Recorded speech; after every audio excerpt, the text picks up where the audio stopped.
예레미야 3장입니다. 3장 1절에서 32절. 본문이 길기 때문에 좀 빠른 속도로 해서 읽겠습니다. 그때 대제사장 엘리야십이 그의 형제 제사장들과 함께 일어나 양문을 건축하여 성별하고 문짝을 달고 또 성벽을 건축하여 한메아 망대에서부터 하나넬 망대까지 성별하였고,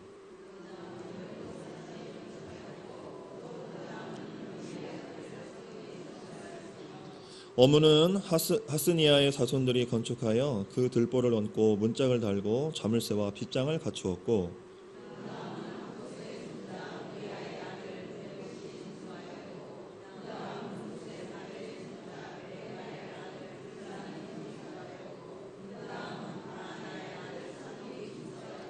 그 다음은 드고아 사람들이 중수하였으나 그 귀족들은 그들의 주인들의 공사를 분담하지 아니하였으며,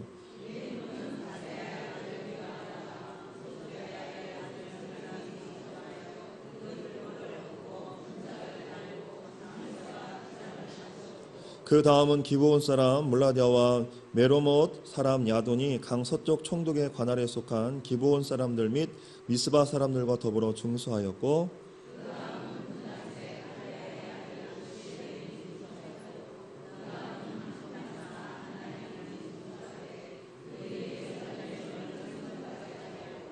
그 다음은 예루살렘 지방의 절반을 다스리는 후르의 아들 르바야가 중수하였고,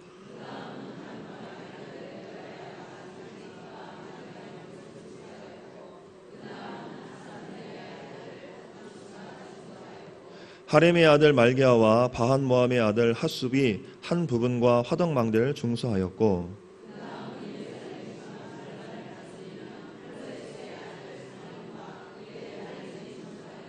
골짜기 문은 한운과 산호와 주민이 중수하여 문을 세우며 문짝을 달고 자물쇠와 빗장을 갖추고 또 분문까지 성벽 1000규빗을 중수하였고,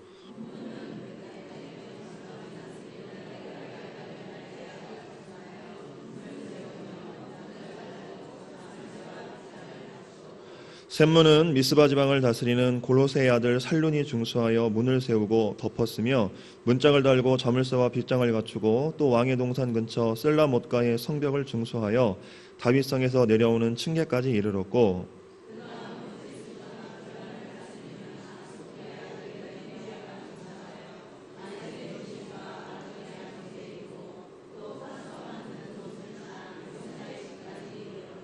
그 다음은 레이 사람 바니의 아들 루움이 중수하였고, 다음은 그엘라 지방 절반을 다스리는 하샤바가 그 지방을 대표하여 중수하였고,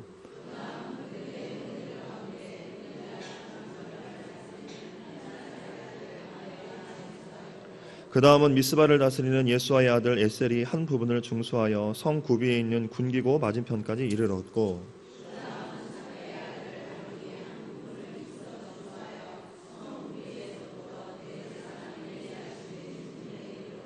그 다음은 학고스의 손자 우리아의 아들 무레못이 한 부분을 중수하여 엘리야십의 집 문에서부터 엘리야십의 집 모퉁이에 이르렀고, 그 다음은 베냐민과 숲이 자기 집 맞은편 부분을 중수하였고, 그 다음은 아나냐의 손자 마아세야의 아들 아사랴가 자기 집에서 가까운 부분을 중수하였고,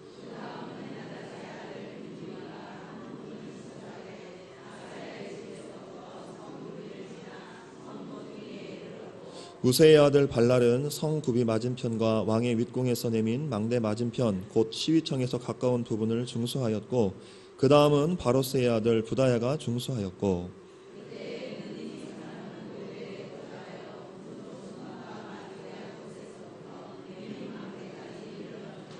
그 다음은 드고아 사람들이 한 부분을 중수하여 내민 큰 망대와 마주 대한 곳에서부터 오벨 성벽까지 이르렀느니라.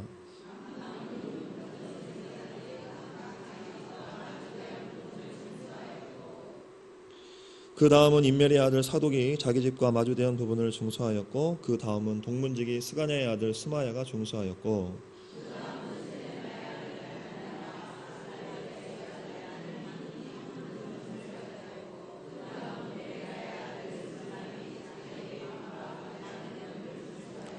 그 다음은 금장색 말기야가 한mit과 문과 마주대한 부분을 중수하여 느디님 사람과 상인들의 집에서부터 성모퉁이 성루에 이르렀고 성모퉁이 성루에서 양문까지는 금장색과 상인들이 중수하였느니라. 아멘. 주님 감사합니다. 오늘 말씀을 통하여서 다시 한번 우리 공동체 가운데에 동일하게 부으시고 말씀하시는 하나님의 그 비전의 말씀을 함께 나누기를 원합니다. 우리의 마음을 여시고 성령께서 이 시간 온전히 우리의 이 마음을 주장하여 주시옵소서. 예수님의 이름으로 감사하며 기도드렸습니다. 아멘. 자, 너무 길어서 숨 좀 쉬시고요. 네. 우리 옆에 분에게 이렇게 한번 인사했으면 좋겠는데요. 우리는 하나입니다. 이렇게 한번 인사하겠습니다. 네. 할렐루야. 네. 교회는 많은 모두가 다 시작부터 끝까지 다 다른 사람들이 모여 있지만 하나님 안에서 하나인 줄로 믿습니다. 계속 제가 느헤미야서를 강의를 하겠다고 말씀을 드려서 계속 느헤미야 본문을 잡고 말씀을 드리려고 합니다. 3장에서 아셨던 것처럼 이렇게 실패와 두려움에 쌓여 있었던 백성들 앞에 느헤미야가 하나님이신 레마의 그 음성을 듣고 그 성벽을 둘러보고 그가 사람들을 모아놓고 그들에게 하나님이 이 성벽을 건축하고자 하시는 그 하나님의 비전을 선포하고 나누게 됩니다. 그 느헤미야를 통하여서 자신을 이끄시고 인도하시고 역사하셨던 하나님에 대한 그 은혜의 간증을 백성들이 듣고 그들이 이제 한 마음이 되어서 성벽을 건축하는 그 내용이 오늘 저희가 읽은 3장 1절부터 32절까지 쭉 나와 있습니다. 아마 읽으셔서 아시겠지만 가장 많이 나와 있는 단어가 중수하였고 그러니까 성벽을 이들이 중수하기 시작했던 것이죠. 이 시점에서 한번 물어보고 싶은 것이 있는데요. 느헤미야의 비전이 무엇입니까? 네? 느헤미야의 비전이 뭐죠? 네. 질문하면 안 되는데 죄송합니다. 제가 질문하고 제가 대답하겠습니다. 느헤미야의 비전은 성벽을 건축하는 것이었습니다. 맞기도 하고 좀 부족하기도 합니다. 느헤미야가 성벽을 건축하는 게 비전은 비전이었는데 그 성벽을 건축하고자 하는 그 비전에 그 숨은 뜻이 있다라는 거죠. 그게 뭐냐면 그냥 성벽만 떨렁 짓고 야 이거 내가 졌어 라고 이름을 알리고 싶었던 것이 아니라 여러분 성전이 무너지고 성벽이 무너졌다라는 것은 곧 뭐냐면 이스라엘 백성이 다른 나라와의 전쟁에서 망했다는 거예요.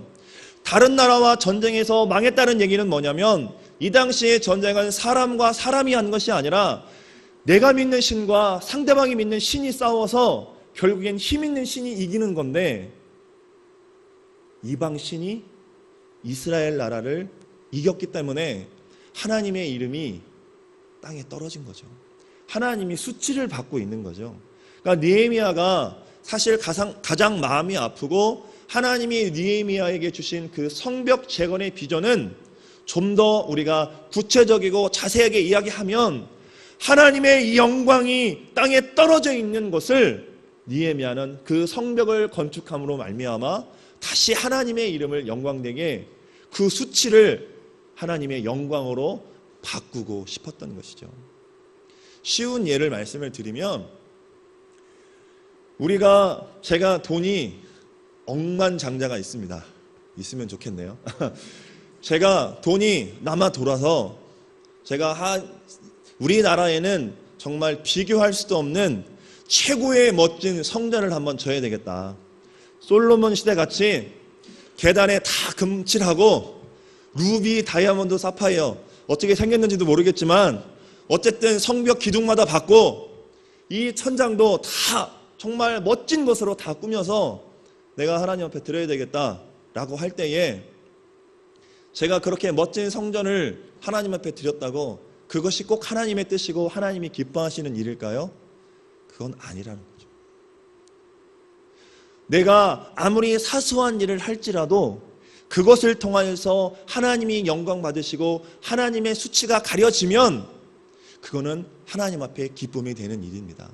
그런데 내가 아무리 멋지고 훌륭하고 좋은 것을 하나님 앞에 드렸을지라도 그것 때문에 하나님이 수치를 당하시고 하나님의 영광이 가려지면 내가 아무리 좋은 명분을 내세워도 그건 하나님 앞에 영광이 안 된다라는 거죠. 그러니까 느헤미야의 이 비전을 우리가 제대로 생각해야 될 필요가 있습니다. 성벽 건축이 무조건 비전이었다라고 생각하기보다는 좀 더 그의 마음을, 하나님의 마음을 알아가야 될 필요가 우리 가운데에 있다라는 것이죠. 오늘 우리가 읽은 3장을 보시면 이제 느헤미야가 그 자신의 비전을 나눔으로 말미암아 백성들에게 회복을 주고 그 백성들이 이제 성벽을 건축하는 일들이 나오고 있는데요. 정말 수많은 사람이 등장합니다.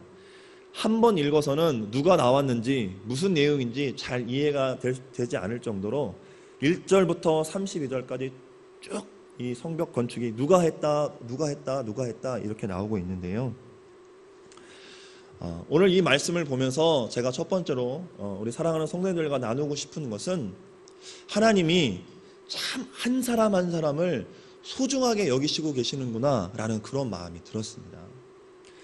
여러분, 저 같으면요 굳이 이렇게 다 안 쓰고요, 느헤미야가 백성들에게 은혜를 나누고 그들에게 도전을 주었더니 예루살렘과 그 주변에 있는 모든 사람이 마음을 합하여 성벽을 재건하였다, 저는 이 한 문장으로 끝낼 것 같아요.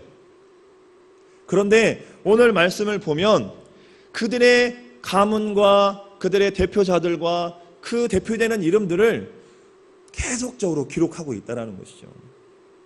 그러니까 하나님이 뭉뚱그려서 내가 사랑하는 대은교회라고도 말씀을 하시지만 하나님은 거기에서 한 걸음 더 나아가서 이 공동체를 구성하고 있는 나 개인 한 사람 한 사람에게 집중하고 계신다라는 거죠. 그게 하나님이 우리를 바라보고 계신다라는 것입니다. 오늘 말씀을 보시면 이 성전을 중심으로 예루살렘에 있는 사람, 부유한 사람이든지 가난한 자든지 귀한 사람, 천한 사람, 어떤 공직자라든지 여자, 남자, 어른이나 아이 할 것 없이 모두가 다 이 일에 참여하고 있음을 오늘 말씀을 통해서 우리가 알 수가 있습니다. 여러분, 우리가 인생을 살아가고 있는데요, 어떤 사람은 그 인생의 주인공처럼 살지 못하고 손님처럼 사는 사람들이 있습니다. 손님으로 살면 좋은 점이 있는데요, 남의 집에 가도 책임이 없어요. 그냥 앉아 있으면 먹을 거 갖다 주고 편하게 대접을 받으면 돼요. 그런데 그렇게 편한 부분도 있지만 안 좋은 부분이 있는데, 그게 뭐냐면 권한이 없어요. 내가 무언가 할 수 있는 권한이 아무것도 없어요. 내가 내 인생을 주인처럼 살아야 내 인생의 권한을 갖고 내가 결단하고 결정한 부분을 향하여서 목표를 정하고 나아갈 텐데, 내가 내 인생의 주인공이 되지 못하고 손님이 되어버리면 그 인생은 허무한 인생이 되고 만다라는 것입니다. 여러분, 그러한 사람일수록 늙고 병들면 외로워질 수밖에 없죠. 삶에 의미가 없기 때문에 그렇습니다. 그리고 가장 중요한 것 중에 하나, 우리가 세상에서뿐만이 아니라 교회에서도 가지는 가장 대표적인 생각이 뭐냐면, 나는 하나님 나라의 주인공이 아니야. 내가 뭘 할 수 있겠어. 그냥 조용히 예배나 나갔다가 말썽 안 피우고 조용히 집에나 가면 되지. 뭘 내가 무슨 주인공이라고, 내가 뭐 가진 거 있다고 내가 나가서 뭘 하겠어 라는 마음이 우리 마음 가운데에 많이 있다라는 것이죠. 여러분, 하나님 보시는 기준에 대해서 앞에서도 말씀을 드렸지만 하나님은 공동체를 보십니다. 그러나 나 한 사람 한 사람을 하나님은 귀하고 복되게 여기신다라는 거예요. 자, 나는 나를 볼 때 부족하고 연약합니다. 그죠? 우리 공동체 안에도 좀 부한 분도 계시고 좀 그보다 모자란 분도 있습니다. 많이 배운 분도 있고 못 배우신 분도 있습니다. 얼굴이 예쁜 분도 있고 더 예쁜 분만 있습니다. 그렇죠? 우리가 다 다릅니다. 그런데요, 만약에 세상적인 기준으로 교회에서도 가진 자가 인정받고 가진 자만 띄워주고 가진 자만 주인공으로 한다면 여러분, 그게 진짜 교회가 되겠습니까? 아니면 높은 어느 정도 학력 이상이 되어야 우리 교회는 들어올 수도 있고 출석할 수 있고 우리 가족으로 받아줍니다라고 그런 기준을 세운다면 어찌 그게 기준이 되겠습니까? 어찌 거기에 합당한 사람만 교회라고 할 수가 있겠습니까? 그런데 하나님은 세상에서 세워놓은 상하, 좌우, 위아래 그 어떠한 기준도 내세우지 않고 무엇을 보시느냐? 나를 보고 네 안에 예수가 있느냐? 네가 나를 사랑하고 네가 나를 믿느냐? 그게 하나님의 기준이라는 거죠. 자, 그러면 우리 전체를 봤을 때에 나는 부족합니다. 그렇죠? 그럼 내가 주인공이 될 수가 없어요. 그런데 하나님 어떻게 모신다고요? 나 한 사람에게 집중하신다고요. 그렇기 때문에 하나님과 나 사이에 있어서 주인공은 내가 되는 거예요. 하나님의 말씀을 누가 들어요? 내가 들어요. 하나님의 그 역사하심을 누가 경험해요? 내가 경험하는 거예요. 그렇기 때문에 하나님께서 나를, 개인을, 한 사람을 집중하여 보시기 때문에 내가 주인공처럼 하나님의 일들을 최선을 다하여 인생의 손님처럼 그 일들을 감당하는 것이 아니라 주인공처럼 그 일들을 감당해 나아간다는 것이죠. 그러면 그 주인공 된 한 사람 한 사람이 나를 드러내요? 아니요. 하나님의 영광을 위하여 살잖아요. 그 하나님의 영광을 위하여 사는 하나님 안에서의 주인공 그 한 사람 한 사람이 모여서 멋진 아름다운 교회 공동체를 이루어가는 줄로 믿습니다. 여러분, 내가 부족하고 연약하고 없다고 나 자신을 스스로 무시해야 될 이유가 전혀 없다라는 거예요. 왜냐하면 하나님은 그 모든 기준을 떠나서 하나님의 기준으로, 하나님의 시선으로 나를 바라보고 계시기 때문에 그렇다라는 겁니다. 사랑하는 성도 여러분, 하나님 나라의 주인공으로 사시기를 소망합니다. 네. 내가 교회에서 특별히 하는 일이 없어요. 쉽게 말하면 직분도 없어요. 뭐 맡은 것도 없어요. 뭐 기관장도 아니에요. 괜찮아요. 우리가 깨달아야 될 이유가 뭐냐? 하나님이 나를 집중하고 계신다면 내가 하는 작은 설거지 한번, 아무도 없는데 내가 교회에 와서 누군가를 위하여 눈물 뿌리며 기도하는 그 시간, 그것이 내가 보기에는 아무것도 아닌 것 같지만 하나님 나라의 큰 그림에서 내가 감당할 수 있는 부분은 작은 바늘에 먹물을 묻혀서 점 한번 찍는 거에 불과할지 모르겠지만 큰 점을 찍든 작은 점을 찍든 하나님 나라의 역사에 동참하는 것은 하나님이 보시기에 똑같은 거라는 거죠. 그렇기 때문에 내가 하나님 나라의 주인공으로서 설거지를 하든 청소를 하든 누군가를 위하여서 내가 이 물 떠놓는 거 사실 별거 아니죠. 물론 힘들고 어렵습니다. 그런데 사실 이거 그냥 떠넣을 수 있지만 하나님 나라의 기준으로는 이거 하나가 하나님의 영광과 수치를 가릴 수 있는 그러한 귀한 섬김이 될 수 있다는 것이죠. 할렐루야. 우리 안에 그러한 마음이 있었으면 좋겠어요. 하나님이 여러분 한 분 한 분을 바라보고 계신다는 거죠. 그래서 여러분, 우리의 최종 목적이 정말 하나님의 영광을 온전히 드러내고 하나님의 수치를 회복하는 그러한 우리의 비전 공동체가 되기를 간절히 소망합니다. 그러한 의미에서 느헤미야가 굉장히 탁월한 선택을 했다라는 거예요. 한 사람 한 사람을 다 활용했다라는 것입니다. 하나님 나라 안에서 우리는 너무나도 귀한 존재들입니다. 이 시간 다시 한번 우리 옆에 분을 바라보시면서 당신은 너무나 귀한 존재입니다 라고 이렇게 한번 인사하겠습니다.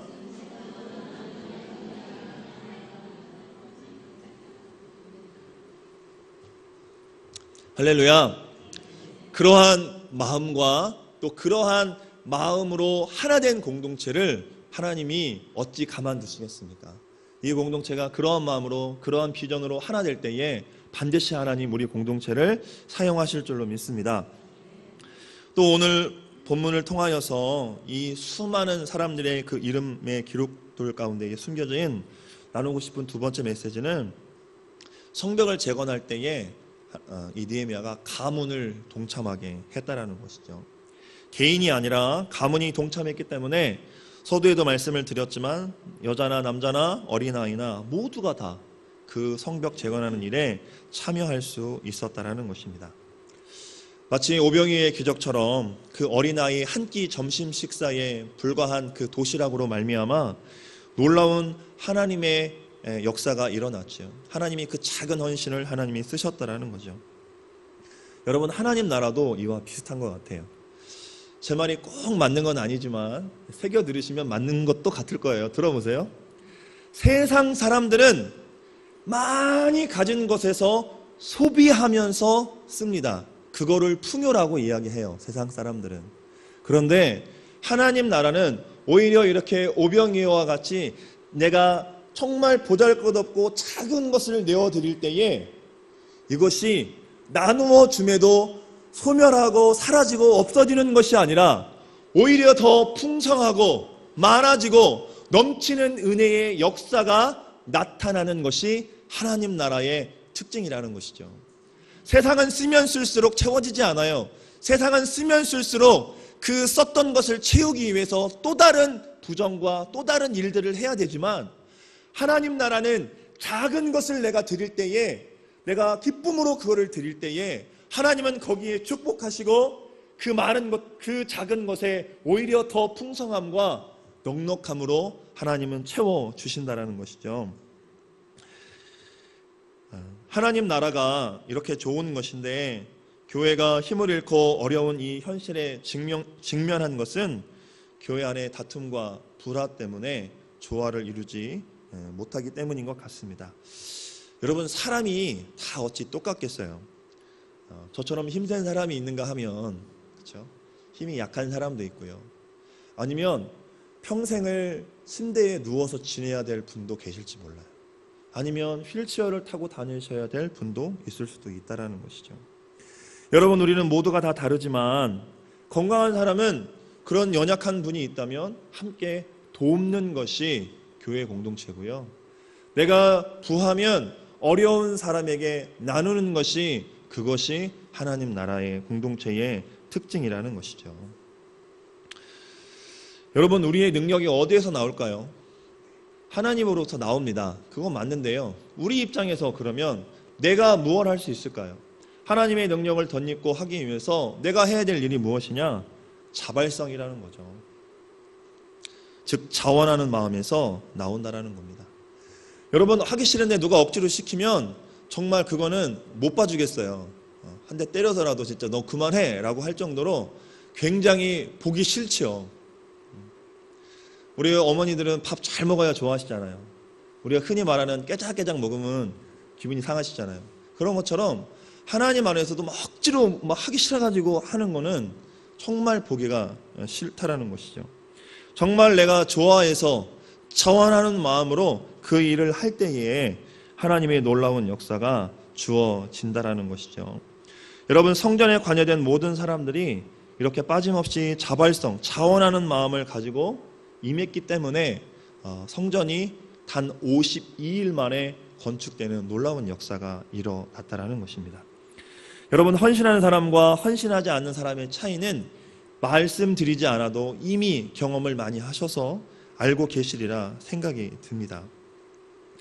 느헤미야의 이 성벽의 핵심이 뭐냐? 바로 자원하는 마음으로 헌신하고 그 자원하는 마음이 모여 합력하여 선을 이루게 되었다라는 것이죠. 여러분, 아무리 사람이 많아도 협동이 안 되면 그 성전은 모래성에 불과합니다. 어떤 한 목사님이 정말 성공한 목사님이에요. 이름만 내시면 다 아는 목사님인데 그 목사님께서 이렇게 말씀하셨어요. 내 목회는 실패했다. 왜냐하면 개척을 하고 몇 개월 되지 않아서 막 교회가 부흥을 하는 거예요. 막 나중에는 막 몇천 명, 막 이렇게 만 명, 막 이렇게 부흥을 하는 교회가 되었는데 내가 진짜 목회를 한 것은 한 400명, 500명이었을 때가 나는 진짜 목회를 했고 그 이후부터는 나는 경영을 했다라고 이렇게 말씀을 하셨어요. 왜냐하면 400명, 500명이 넘어가니까 교인들 얼굴을 모르는 거예요, 목사님이. 교인들 이름을 모르는 거예요. 제가 큰 교회가 나쁘다라고 말씀을 드리는 것이 아니라 정말 하나님이 분명히 우리 가운데 말씀하신 것은 양이요 목자라고 했는데, 목자는 양을 다 알아야 되는데 모른다라는 거죠. 그러니까 문제가 뭐냐? 그렇게 되니까 문제가 뭐냐? 합력하여 선을 이루는 것. 목자의 비전이 양에까지 온전히 내려가지 않는 그런 문제점들이 드러났다라는 것이죠. 물론 큰 교회들은 담임 목사님 밑에 부교역자들이 참 많이 있지만, 그 목사님께서 하시고자 하는 말씀은 그거였던 것 같아요. 내가 정말 성도들을 다 알지 못하고 케어하지 못하고 그들의 이름을 매일매일 불러가며 새벽에 기도했는데 어느 선을 넘어가니까 감당이 안 되더라는 거죠. 하나 되지 못했다라는 것이죠. 그래서 정말 하나된 공동체가 그렇게도 중요한데, 우리 사랑하는 대응 공동체가 정말 무슨 일을 하든지 간에 자원하는 마음으로 하나님 앞에 나오는 그러한 심령들이 넘쳐나는 교회가 되었으면 좋겠습니다. 자원하는 심령이 모이면 다투지 않을 거고요. 자원하는 심령으로 나왔기 때문에 모두가 다 합력하여 선을 이루는 것이 하나님 나라의 영적인 원리라는 것입니다. 예배에 나오는 것, 특별히 청년들은 도살장에 끌려가는 것까지 나오는 청년들도 있습니다. 그러나 정말 하나님 앞에 우리가 자원하는 마음으로, 기뻐함으로 달려나아갈 수 있는 그런 우리가 되었으면 좋겠습니다. 그렇게 하나님 앞에 자원하는 마음으로 나오면 내가 세상에서 힘들고 어려웠을지라도 하나님이 그 예배 가운데에 기쁜 마음으로 우리를 회복해 주실 줄로 믿습니다. 또한 자원함으로 교회에 동참할 때에 우리는 이 교회에 부어주시는 하나님의 부흥을 경험하게 될 줄로 믿습니다. 자원함으로 우리의 삶을 하나님 앞에 드리기를 원합니다. 하나님의 능력과 비전이 그러면 그렇게 자원하는 마음 가운데에 사로잡으시고 하나님의 능력으로 붙잡아 주실 줄로 믿습니다. 느헤미야의 성전 건축의 핵심은 제가 자원하는 마음과 합력하여 선을 이루는 마음이라고 말씀을 드렸습니다. 쉬울까요? 아니요, 어렵습니다. 정말 어려운 일일 겁니다. 여러분, 저 같았으면요 느헤미야처럼 일 안 합니다.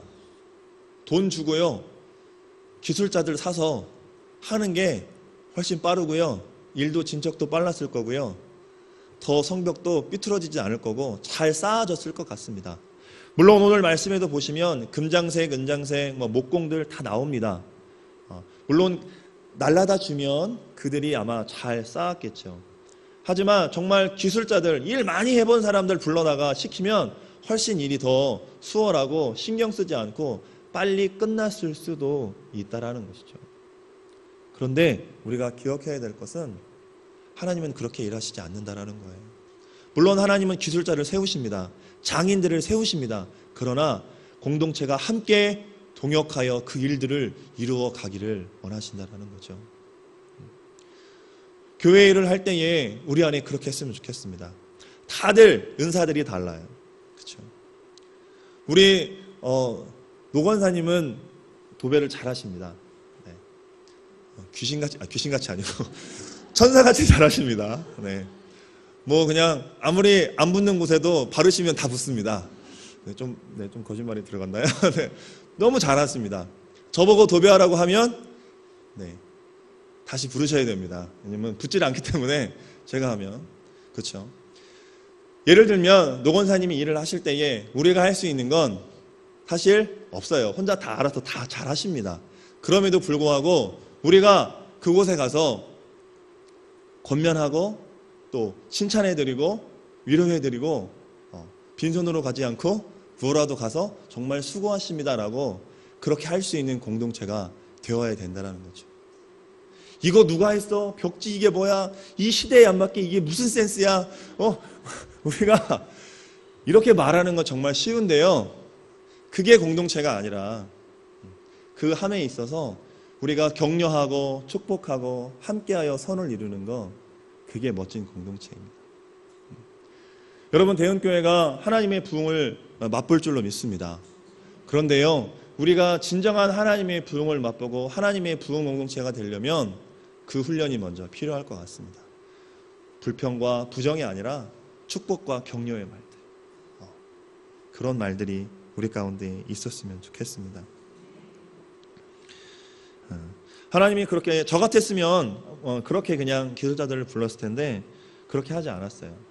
하지만 그럼에도 불구하고 느헤미야를 통해서 이 은사들이 그렇게 잘 개발되고 하나님 안에서 쓰임 받았던 것들을 발견하게 됩니다.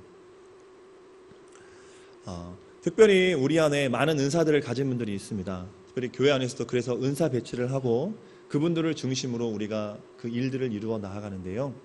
특별히 그 은사 가운데 있어서 이렇게 생각하시는 분들이 있죠. 나는 나이도 많이 들고 뭐 설거지 하나 하는 거 뭐 가벼운 거 하나 들라고 해도 허리도 아프고 손가락 마디도 아프고 나는 아무것도 할 수 없어 라고 생각하시는 우리 어르신들도 계실 수 있어요. 그런데 다른 은사로 주어진 거죠. 그게 뭐냐면 그분들이 젊었을 때 이 공동체를 위해서 기도의 단을 쌓은 거예요.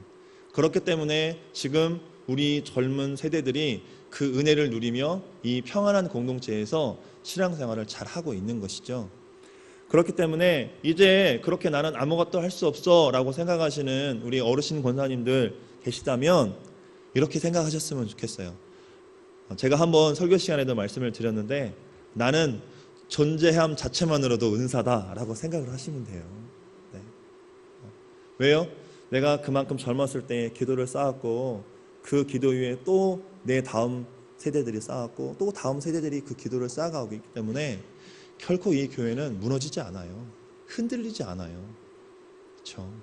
그렇기 때문에 존재함 자체만으로도 은사가 되시는 분들이 있어요. 그렇죠? 그러니까 우리 안에 그러한 마음들, 이 공동체가 그러한 마음을 소유한다면 감히 그 신 위아래 사시는 분들이 와도 흔들리지 않는 공동체가 되는 거죠.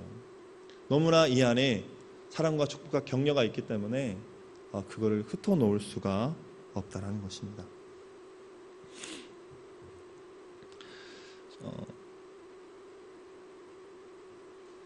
우리 안에 주어진 시간들이 있습니다. 지금 우리 안에 이 주어진 시간들을 살고 있습니다. 제가 청년들에게는 이 주어진 젊음의 때를 헛되이 보내지 말라라고 말씀을 전했는데요. 우리 성도님들에게도 동일하게 말씀드리고 싶습니다.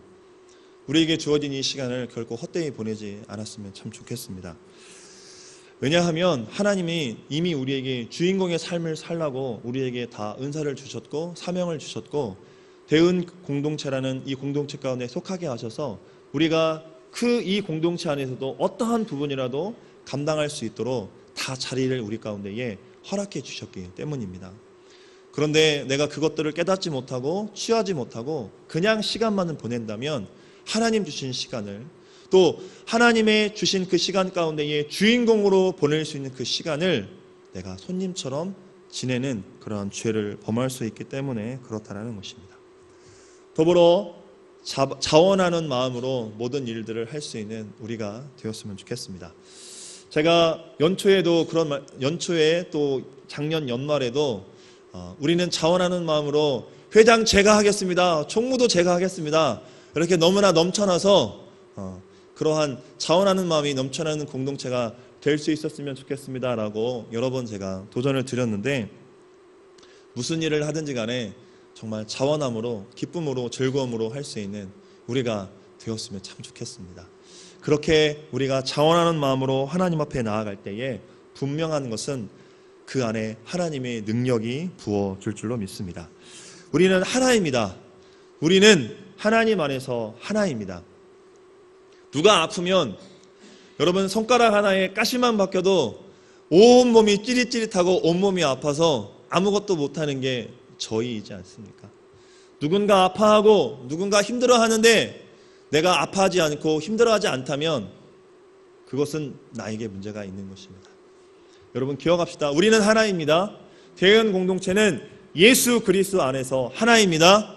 하나님이 우리를 대은 공동체라는 이 공동체 안에 묶어주시고 연합을 통하여 하나님의 그 비전을 이루어 나아가는 귀한 공동체로 우리를 삼아 주셨습니다. 각자에게 은사도 주셨습니다. 그 은사를 잘 활용하고 하나님 앞에 쓰심으로 말미암아 이 공동체가 하나님 앞에 진정으로 영광 돌릴 수 있는 멋진 공동체가 될 수 있기를 간절히 소망합니다.